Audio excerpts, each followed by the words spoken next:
Продаж однокімнатної квартири ЖК Паркленд, місто Ужгород. Знаходимось ми з вами на 3-му поверсі і переглянемо досить гарну квартиру з загальною площею 44 квадратних метри, з гарними видами та досить приємним числом, а саме 11.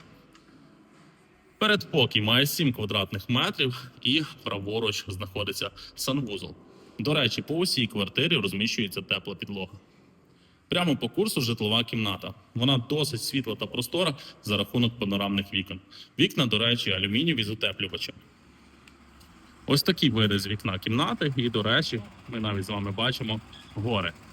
Ідемо далі, переглянемо кухню-студію та балкон. Окреме місце під кухонну зону, а також сам периметр досить просторий. І балкон. На балконі плитка і також досить гарні види. Обов'язково телефонуйте, номер телефону в описі.